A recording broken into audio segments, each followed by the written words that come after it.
Hello friends, welcome to my channel daily sports Bangla. 3 গোল দিয়ে জয় পেল মোহামেডান। জয়ের সরণিতে ফিরল মোহামেডান স্পোর্টিং ক্লাব। মঙ্গলবার আর্মি রেডের বিরুদ্ধে 3-1 গোলে জয়লাভ করল সাদা কালো ব্রিগেড। জোড়া গোল করলেন ইসরাফিল দেওয়ান। কলকাতা ফুটবল লিগ 2024-এ ফের জয়ের পথে ফিরছে ব্ল্যাক প্যান্থার্স। নিজেদের ঘরের মাঠে দাপটের সঙ্গেই জয় তুলে নিয়েছে দল।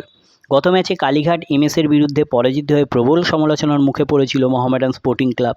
ফুটবলারদের সমালোচনা করেছিলেন কোচের ওপরও বেড়েছিল চাপ।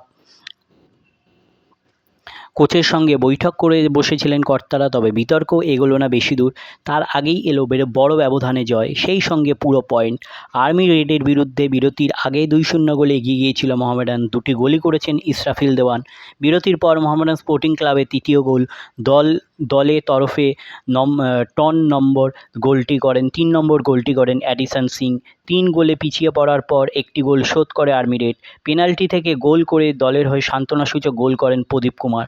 মোহামেডান স্পোর্টিং ক্লাবের গোলরক্ষক শুভজিৎ বলের গতিপথ আন্দাজ করে ঠিকই দিকেই ঝাঁপিয়েছিল, কিন্তু আটকাতে পারেননি, যার ফলে স্কোরলাইন হয় 3-1। এরপর আর কোনো দল কোনো গোলমুখ খুলতে পারেনি। গতবারের Kolkata football league champion Mohammedan sporting club, সেই সঙ্গে আই লিগ চ্যাম্পিয়ন। এবারেও তাদের থেকে প্রত্যাশা রয়েছে অনেকটা।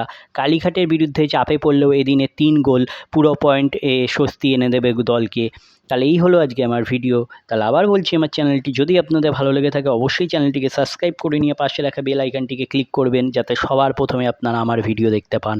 ধন্যবাদ।